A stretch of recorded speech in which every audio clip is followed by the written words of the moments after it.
മോഹന, ഇന്നലെ രാത്രി നീ വരാൻ വൈകിയോ? ആ, ഞങ്ങളൊരു സെക്കൻഡ് ഷോയ്ക്ക് വരുന്നു. ശൈലജയ്ക്ക് ഒഴിവാണല്ലോ. കട തുറക്കാൻ വൈകിയോ? ഇല്ല, കുഴപ്പമില്ല. എനിക്ക് ഒരു കാര്യം ചോദിക്കാനുണ്ടായിരുന്നു. ഞാനും നീയും തമ്മിൽ എന്താണ് ബന്ധം? പറയൂ. എന്താ ചേട്ടാ? ചോദിച്ചതിന് മറുപടി പറ മോഹന. നമ്മൾ തമ്മിലുള്ള ബന്ധം എന്താണെന്ന് ചേട്ടൻ അറിഞ്ഞൂടെ? എനിക്കറിയാം, നന്നായിട്ട് അറിയാം. നീ അത് മറന്നോ എന്ന് എനിക്കറിയില്ലല്ലോ. മറക്കാനോ? ചേട്ടൻ എന്തൊക്കെയാ പറയുന്നത്? കഴിഞ്ഞ കാലേ അച്ഛൻ ജീവിച്ചിരുന്നപ്പോഴും നിന്റെ കാര്യങ്ങളൊക്കെ നോക്കിയിരുന്നത് ഞാനാ. നിന്റെ പഠിത്തം, നിന്റെ ഓരോരോ ആവശ്യങ്ങള് ഓർമ്മയുണ്ടല്ലോ. കണക്കിൽ മോശമായിരുന്ന നിന്നെ തല്ലി തല്ലി ഞാൻ കണക്ക് പഠിപ്പിച്ചതും അങ്ങനെ നീ 10ാം ക്ലാസ് പാസ്സായതും ഇല്ലേ? ഓർമ്മയില്ലേ? എന്താ ചേട്ടൻ ഇപ്പത് പറയാൻ? നീ വലുതായപ്പോ ഒരു ചേട്ടനായിട്ടല്ല, ഒരു സുഹൃത്തായിട്ടേ ഞാൻ പെരുമാറിയിട്ടുള്ളൂ. അല്ലെന്ന് നിനക്ക് പറയാൻ പറ്റുമോ? നീയും എന്നെ സ്നേഹിക്കുകയും ബഹുമാനിക്കുകയും ഒക്കെ ചെയ്തിരുന്നു. ശൈലജയായിട്ടുള്ള നിന്റെ ലവ് അഫെയർ പോലും നമ്മൾ തമ്മിൽ ഡിസ്കസ് ചെയ്തിട്ടുണ്ടില്ലേ? അല്ല, ഞാൻ ചേട്ടനെ സ്നേഹിക്കുകയും ബഹുമാനിക്കുകയും ചെയ്തിരുന്നു എന്ന് പറഞ്ഞ പാസ്റ്റ് ടെൻസാ, ഭൂതകാലം. എന്താ അപ്പൊ അങ്ങനെ എല്ലാം ചേട്ടന് തോന്നുന്നുണ്ടോ? അത് പോട്ടെ. പക്ഷെ എന്തും എന്നോട് തുറന്നു ചോദിക്കാനുള്ള സ്വാതന്ത്ര്യം നിനക്കുണ്ടല്ലോ. ചേട്ടാ, ഇത്ര വലിയ മുഖവരിയൊന്നും വേണ്ട. എന്താ പ്രശ്നം എന്ന് പറഞ്ഞാൽ മതി. നീ ഒരു അന്യനായിരുന്നെങ്കിൽ ഈ മുഖവരെ ഞാൻ ഒഴിവാക്കിയേനെ, പ്രതിവിധിയും ചെയ്തേനെ. അറിയാൻ വേണ്ടി ചോദിക്കുക. എന്റെ ഭാര്യയെ ഗുണദോഷിക്കാൻ ഞാൻ നിന്നെ ചുമതലപ്പെടുത്തിയിട്ടുണ്ടോ? അതിൽ ഞാനിവിടെ ഇല്ലേ? ഓ, അതാണല്ലേ കാര്യം. ഞാനേ എന്റെ മോള് ആ VCR-ലൊന്ന് തൊട്ടപ്പോ ശൈലജ അവളെ വഴക്ക് പറഞ്ഞു. കാഞ്ചനെ അവളെ ശാസിച്ചത് വലിയൊരു മഹാസംഭവമായി നിന്റെ അടുത്ത് വന്നവൾ പരാതി പറഞ്ഞു. അത് കേട്ട ഉടനെ കാഞ്ചനയുടെ മേക്കിട്ടുകാരൻ ആരാടാ നിനക്ക് അധികാരം തന്നത്? ഓഹോ, അങ്ങനെ വളച്ചൊടിച്ചിരിക്കുകയാണല്ലേ? രക്ഷയില്ല. തലയണ മന്ത്രത്തിന്റെ പോക്ക് ഈ വിധത്തിലാണെങ്കിൽ ഒരു രക്ഷയില്ല. തലയണ മന്ത്രം? അങ്ങനെയുള്ള മന്ത്രം കേട്ട് ചാടി പുറപ്പെടുന്ന പാവയാണോ ഞാൻ? നീ ഒരുത്തിയെ പ്രേമിച്ച് കെട്ടിയെന്ന് കരുതി വലിയ ആളായി പോയെന്ന വിചാരം? എന്താ നിനക്ക് പറയാ? ചേട്ടാ, ഞാൻ ആരുടെയും അറിയാം. ഞാൻ ജീവിച്ചിരിക്കുമ്പോ ഇങ്ങനെ നാളെ വല്ല ഹൃദ്രോഗം വന്ന് ഞാൻ മരിച്ചു പോയാൽ എന്റെ ഭാര്യയും മോളെയും നീയും നിന്റെ ഭാര്യയും കൂടെ കടിച്ചു കയറുമല്ലടാ. ആ സ്ത്രീനെ വിളിക്ക്, എന്നിട്ട് ചോദിക്ക് ഞാൻ അവരോട് മെക്കെട്ട് കയറിയൊന്ന്. സ്ത്രീയോ? എടാ, ചേട്ടന്റെ ഭാര്യ എന്ന് പറഞ്ഞാൽ അമ്മയുടെ സ്ഥാനാ. നിന്റെ അമ്മയെ നീ സ്ത്രീ എന്ന് വിളിക്കോ? അവരെന്തൊക്കെയാണ് ചേട്ടനെ പറഞ്ഞ് ബോധ്യപ്പെടുത്തുന്നത് എനിക്കറിയില്ലമ്മേ.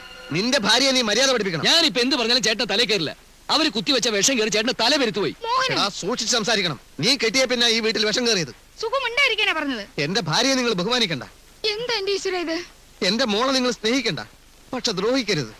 എന്റെ ഭാര്യ ഉണ്ടല്ലോ, നീ ഇപ്പൊ സ്ത്രീയെന്നും വിഷമൊന്നും വിളിച്ചില്ലേ? മോഹന, അവള് നിന്റെ എച്ചിൽ പാത്രം കഴിയവളാ, നിന്റെ അടിവസ്ത്രം വരെ അലക്കിയവളാ. എന്താടാ പറഞ്ഞത്? ചെറ്റത്തരം എന്ന് വെച്ചാൽ ഞാൻ അതേടാ, ഞാൻ ചെറ്റയാ. വിടല്ലേ? എന്റെ ഭാര്യക്ക് മൂക്ക് ഈ വീട്ടിൽ സമാധാനമായിട്ട് ജീവിക്കാൻ പറ്റുമെന്ന് എനിക്കെന്നറിയണം. അമ്മേ, വിടാൻ. എന്നെ എന്ത് ചെയ്യുന്ന കാണാലോ? എന്നെ വിടാൻ. രണ്ടെണ്ണത്തിനെ പിടിച്ച് ചങ്ങലക്കിടേ വേണ്ടത്. എടാ, നിന്നെ പേടിച്ച് ജീവിക്കേണ്ട സ്ഥിതി വന്നാൽ ഞങ്ങൾ ആത്മഹത്യ ചെയ്യണം. അതാ നല്ലത്. പോയി ചെയ്തോ. എന്റെ ദൈവമേ, എന്താ ഇത്? ഇന്നുവരെ മുഖം കറുത്ത് അന്യോന്യം സംസാരിച്ചിട്ടില്ലാത്ത എന്റെ മക്കള് തമ്മില്. ശരിയാ, ആദ്യമായിട്ടാ. കാരണം എന്താന്ന് അങ്ങോട്ട് ചോദിച്ചു നോക്ക്.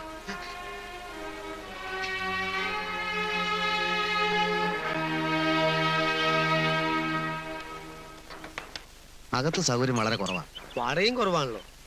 അല്ല സാറേ, ഇത്ര പെട്ടെന്നൊരു വീട് മാറ്റത്തിന്റെ കാര്യം എന്താണ്?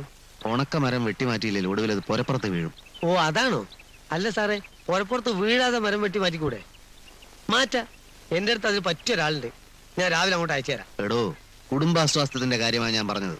നമ്മൾ ഈ കഠിനമായി അധ്വാനിക്കുന്നതും സമ്പാദിക്കുന്നതും ഒക്കെ എന്തിനു വേണ്ടിയാ? ഈ അരച്ചാണ്ട് വയറിന് വേണ്ടി അല്ല. അല്ലേ? മനസ്സമാധാനത്തിന്. ആരാണ് കുറ്റക്കാരെന്ന് ചോദിച്ചാൽ ചിലപ്പോൾ ഞാൻ തന്നെയാവും. പക്ഷെ മനസ്സമാധാനം നഷ്ടപ്പെട്ട് ജീവിക്കുന്നതിൽ ഒരർത്ഥവും ഇല്ല. ശരിയാ, പക്ഷെ എന്റെ പരിപാടി അതല്ല. മനസമാധാനം നഷ്ടപ്പെടുന്നു എന്ന് കണ്ടാൽ അപ്പൊ ഞാൻ വെള്ളം അടിക്കും, ഫിറ്റാവും. പിന്നെ ഒന്നും അറിയണ്ടല്ലോ, പിറ്റേ നോക്കിയാൽ മതിയല്ലോ. നമ്മൾ ആദ്യം കണ്ട കോളനിയിലെ വീട് വാടക ഇത്തിരി കൂടുതലാണെങ്കിലും ആ വീട് മതി. ആയിക്കോട്ടെ, ഇപ്പൊ തന്നെ അഡ്വാൻസ് കൊടുത്തേക്കാം. മുകളിലേക്ക് ചേട്ടാ.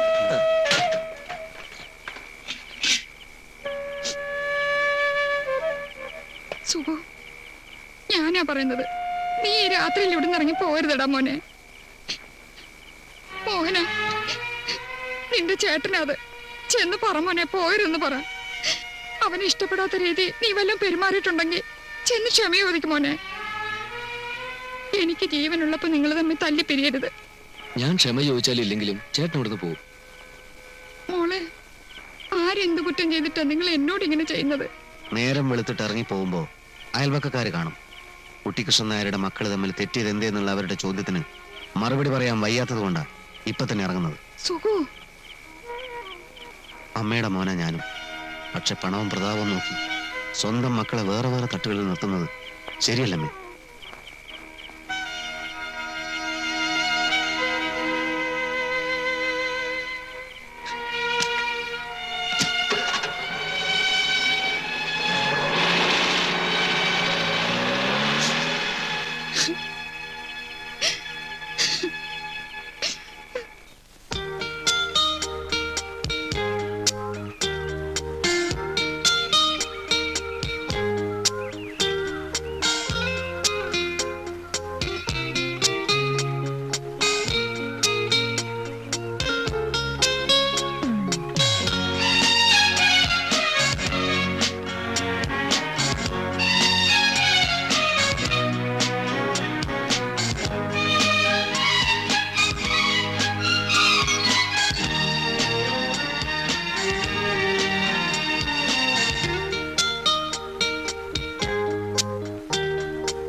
സുഖേട്ടാ, ഓഫീസിൽ പോണ്ടേ?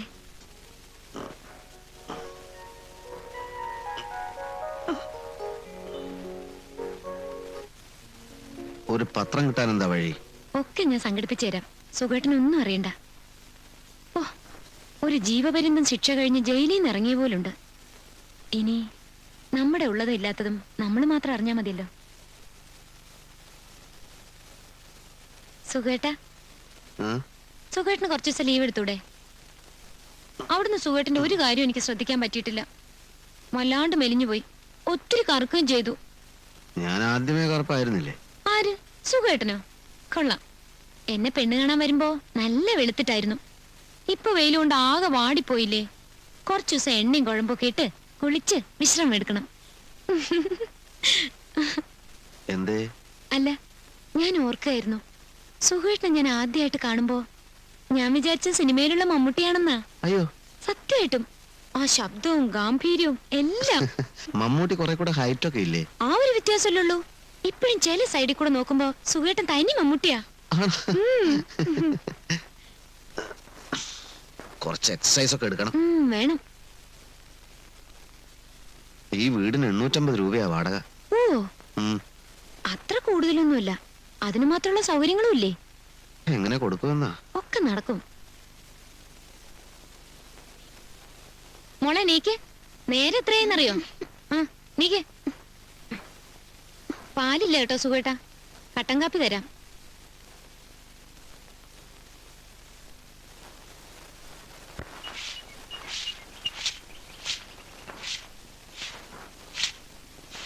നമ്മൾ എന്തിനാ ഇവിടെ വന്ന്? നമ്മുടെ വീട്ടിലേക്ക് ഇനി എപ്പോഴാ പോവാ? ഇനി മുതൽ ഇതാ നമ്മുടെ വീട്. അകത്ത് എന്നിരുന്ന് പഠിക്കേ. അച്ഛനോട് ഒന്ന് കുളിക്കാൻ പറ.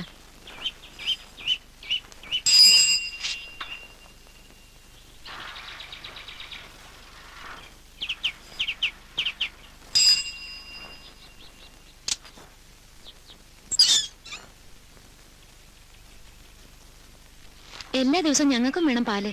ദേ ആ വീടാ. ഇപ്പോഴുണ്ടെങ്കിൽ ഒരു പാക്കറ്റ് ഇട്ടേ നന്നായിരുന്നു. ഇപ്പൊ ഉണ്ടാവില്ല. ആ കൊടുക്കടോ, പെട്ടെന്ന് ഇപ്പൊ പാലിന് അവരെവിടെ പോവാനാ? ഞാൻ പോയിട്ട് വരാം. രാത്രിയിൽ ഇവിടെ ഒച്ചയും ബഹളമൊക്കെ കേട്ടു. പക്ഷെ കള്ളന്മാരായിരിക്കുമെന്ന് വിചാരിച്ച് ഞങ്ങള് കഥവ് തുറന്നില്ല. എന്റെ പേര് ജിജി ഡാനിയൽ. ഞാൻ കാഞ്ചന. Sweet name. ഇവിടെ എന്തെങ്കിലും ആവശ്യമുണ്ടെങ്കിൽ എന്നോട് പറഞ്ഞാ മതി. ഞങ്ങളുടെ തൊട്ടടുത്ത വീട്ടിൽ ആരാ താമസം? രാത്രി മുഴുവൻ ഒരു പട്ടി കിടന്ന് നിലവിളിക്കുന്നുണ്ടായിരുന്നു. അത് ഡോക്ടർ മത്തായിയുടെ വീട്. അതിനപ്പുറത്ത് ലോ സെക്രട്ടറി കരുണാകരൻ നായർ. ഇത് PWD കോൺട്രാക്ടർ ലക്ഷ്മണൻ പിള്ള. അതിനപ്പുറത്ത് അഡ്വക്കേറ്റ് കുറുപ്പ്. കാഞ്ചിയുടെ ഹസ്ബൻഡ് എന്ത് ചെയ്യുന്നു? കാഞ്ചിയല്ല, കാഞ്ചന. കാഞ്ചിന്ന് വിളിക്കാനാ സൗകര്യം. ഹസ്ബൻഡ്? ഹസ്ബൻഡ് മൂപ്പര് എഞ്ചിനീയറാ. PWD?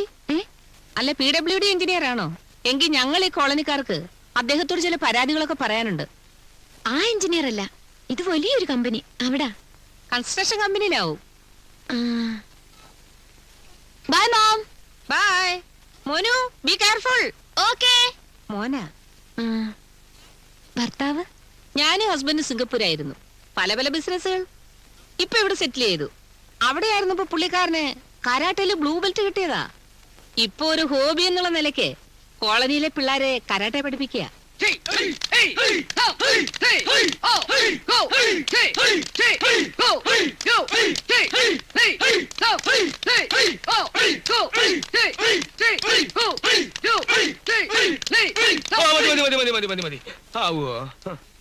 അപ്പോ ഞാൻ എന്നും പറയാറുള്ളത് പോലെ ഒരിക്കൽ കൂടി പറയുകയാണ്, വീട്ടിലെത്തിയ ഉടനെ കുളിക്കരുത്.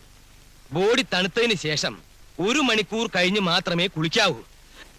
എല്ലാവരും ഇഷ്ടേ പ്രാക്ടീസ് ചെയ്യുന്നുണ്ടല്ലോ. എന്റെ ശിഷ്യന്മാർ എന്റെ റെക്കോർഡ് ബ്രേക്ക് ചെയ്യണമെന്നാണ് എന്റെ ആഗ്രഹം. എന്റെ റെക്കോർഡ് എത്ര ഇഷ്ടിയാണെന്ന് നിങ്ങൾക്ക് അറിയാലോ?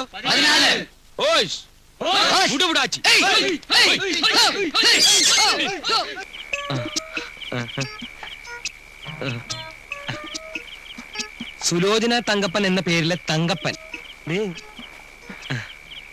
കുട്ടി ഞങ്ങളുടെ വീട്ടിൽ വന്നിരുന്നു സുലോചന പറഞ്ഞു. പക്ഷെ ആ സമയത്ത് ഞാൻ പർച്ചേസിങ്ങിന് പോയിക്കേ. ഹലോ എഞ്ചിനീയർ സാർ, പുറത്തേക്കൊന്നും കണ്ടില്ലല്ലോ. ഇത് ജിജി ചേച്ചിയുടെ ഭർത്താവ്. ഞാൻ സുലോചന തങ്കപ്പന്റെ ഭർത്താവ്, സാധാ തങ്കപ്പൻ. ഭാര്യയുടെ മേൽവാസിൽ അറിയപ്പെടാനാ ഞങ്ങളുടെയൊക്കെ ഒരു വിധി. തങ്കപ്പൻ സാറിന്റെ വിധി കറക്റ്റാ.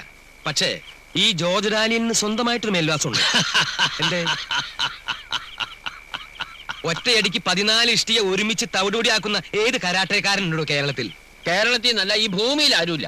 കുറെ കാലമായി ഇത് കേൾക്കാൻ തുടങ്ങിയിട്ട്. കുട്ടി ഒരു 14 ഇഷ്ടി എടുത്തോണ്ട് കൊടുക്കും. ഇയാളൊന്ന് അടിച്ച് പൊട്ടിക്കട്ടെ. കൊണ്ടുവരട്ടെ. കൊണ്ടുവന്ന ഇയാൾ പുഴുകും. Mister Thankappan, mind your words, okay? I don't mind your words, not okay. Why? വേണ്ട വഴക്ക് വേണ്ട. അത് ശരിയാ, പുതിയ ഒരാളുടെ മുമ്പിൽ വെച്ച് കുടിക്കാൻ സോറി അങ്ങോട്ട് ഇരിക്കാം. ഓക്കേ.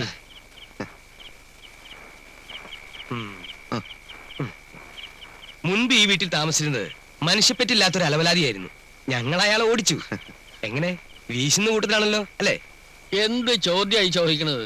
നല്ല 1-ാം തരം വീശുകാരനാണെന്ന് ആ കണ്ണ് കണ്ടാ അറിഞ്ഞൂടെ? വീശോ? അതെ, വീശ്. വല്ലപ്പോഴും. പക്ഷെ മിസ്സിന് അത് ഇഷ്ടമല്ല. സാധനം നമുക്ക് സംഘടിപ്പിക്കാം. ഇവിടെ നിന്ന് അടിക്കുന്നതിന് മിസ്സിന് ഇപ്പോ ഇഷ്ടപ്പെടില്ല. എല്ലായിടത്തും ഇതന്നെ കുഴപ്പം. പുതിയ ഒരാൾ വന്നു എന്ന് അറിഞ്ഞപ്പോ സത്യം പറഞ്ഞാൽ ഞങ്ങൾ സന്തോഷിച്ചിരിക്കായിരുന്നു. ദിവസേന ബാറിൽ പോയി അടിച്ച മുതലാവില്ല, അതുകൊണ്ടാ. സത്യമായിട്ടും കാഞ്ചനക്ക് അത് ഇഷ്ടപ്പെടില്ല. തങ്കപ്പ സാറേ, ബാർ അടയ്ക്കുന്നതിന് മുമ്പ് സ്ഥലം വേണം. ചായ എടുക്കുന്നുണ്ട്. ചായ? അതും ഈ സമയത്തെ.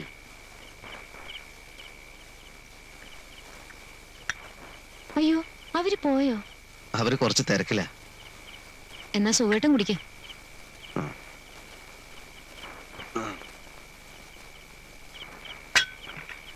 എന്തുമാത്രം പണക്കാരാ സുഖമായിട്ടാ ഈ കോളനിയില്. ഓരോ വീടുകളിൽ ചെന്ന് നോക്കണം, ഇല്ലാത്ത ഒന്നുമില്ല. ഫ്രിഡ്ജ്, അലക്ക് മെഷീൻ, കാറ്, ഒന്നും പറയണ്ട. ഓരോ സ്ത്രീകളൊക്കെ ഉടുത്തിരിക്കുന്ന സാരി കാണുമ്പോ കൊതിയാവും. ഞാൻ എഞ്ചിനീയർ ആണെന്നാണോ നീ എല്ലാരോടും പറഞ്ഞിരിക്കുന്നത്? അത് സുഖേട്ടാ, ഞാൻ നോക്കുമ്പോ ഒരാള് കളക്ടർ, വേറൊരാള് വക്കീല്, പിന്നെ ഒരാള് ഡോക്ടർ ഒക്കെ കേട്ടപ്പോ ഞാനും കൊച്ചാവുന്ന പോലെ തോന്നി. അതുകൊണ്ട് പറഞ്ഞു പോയതാ. ഇനി സുഖേട്ടനായിട്ട് അത് തിരുത്താനൊന്നും പോണ്ട. ആരറിയാനാ? അതൊക്കെ പോട്ടെ. എന്നിട്ട് ഈ അലക്ക് മെഷീൻ ഉണ്ടല്ലോ, നമ്മൾ തുണിയിട്ട് ചുമ്മാ ഒരിടത്ത് ഇരുന്നാ മതി. അലക്കലും പിഴിയലും തിരുമലും ഒക്കെ മെഷീൻ തന്നെ ചെയ്തോളും. എന്ത് സുഖ. നമ്മൾ അങ്ങനെ പണക്കാരല്ലോ കാഞ്ചനെ. എന്ന് വെച്ച് ദരിദ്രവാസികളല്ലോ. ഇത്തിരി കാശൊക്കെ സുഖേട്ടന് ബാങ്കിലല്ലേ? അത് നാളത്തേക്ക് വല്ലതും കരുതി വെക്കണ്ടേ? ഇന്ന് സുഖമായിട്ട് ജീവിക്കാതെ നാളത്തേക്ക് കരുതി വെക്കുന്നതിൽ ഒരർത്ഥമില്ല സുഖേട്ടാ. ഒടുക്കം വയസ്സുകാലത്ത് ഖേദിക്കേണ്ടി വരും. അലക്ക് മെഷീനും ഫ്രിഡ്ജും ഒക്കെ ഇൻസ്റ്റാൾമെന്റിൽ വാങ്ങിത്തരാന്ന് പ്രസിഡന്റ് പറഞ്ഞു. നമ്മൾ മാത്രം ഇതൊന്നും ഇല്ലാതെ ഈ കോളനിയിൽ ജീവിക്കുന്ന ഭയങ്കര കുറച്ചില്ല സുഖേട്ടാ. ഇൻസ്റ്റാൾമെന്റിൽ കിട്ടുമല്ലേ? അതൊന്നും സുഖേട്ടൻ അറിയണ്ട. ഞാൻ അന്ന് പറഞ്ഞ പോലെ സുഖേട്ടൻ കുറച്ച് ദിവസം ലീവ് എടുക്ക്. നമുക്ക് എവിടെയെങ്കിലൊക്കെ ഒന്ന് കറങ്ങാം. മൂക്കും അതൊരു സന്തോഷാവും. എന്നും ഈ അടുക്കളയിൽ കിടന്ന് നരയിക്കല്ലേ സുഖേട്ടാ ഞാൻ. എവിടെ കറങ്ങാൻ? സുഖേട്ടൻ ആദ്യം ലീവ് എടുക്കുന്നേ. ശരിയാ, ഒരു റിലീഫൊക്കെ വേണ്ടേ? ലീവ് എടുത്ത് കളയാം.